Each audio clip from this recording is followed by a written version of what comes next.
So just for anyone asking, this is the inside of the chassis for the Revan of LGT Saber.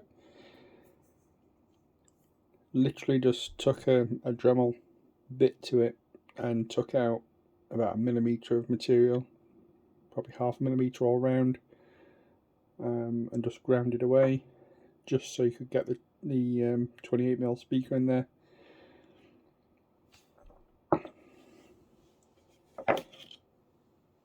And then a bit of a butcher job,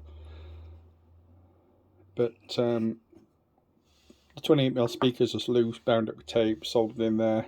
It's a bit of a hack job. Took a bit of the plastic around the end cap, just otherwise it won't go past the threads. The threads just catch it a little bit, so you just need to take a little bit of material off that plastic edging. Not much, just a fraction, which then just cut the wires, solder a new speaker in there, put a plug in there just so I could actually disconnect it if I needed to. Other than that, it's a fairly simple job, but it does fit in there. So yep, the speaker then just slots in the end,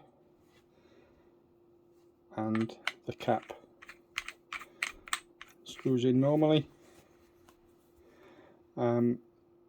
It sounds really good with the 28.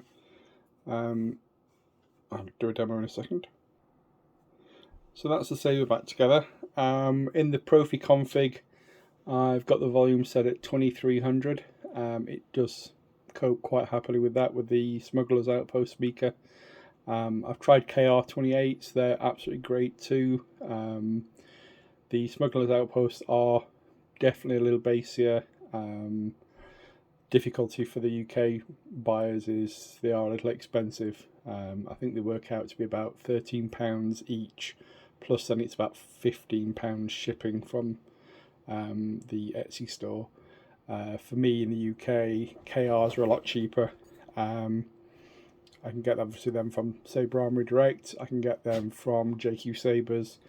I can also get the Saber Essentials True Premium V2, which I need to try one of those to do a back-to-back comparison, see if they're actually worth it, because for me they are cheaper. So this is Kylo Ren. This is Kyberphonics Crossguard Saber.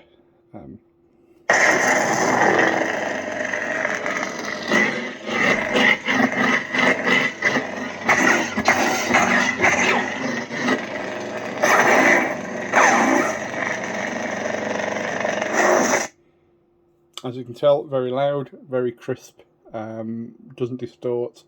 So yeah, you can run these pretty hard, and they're quite happy at that.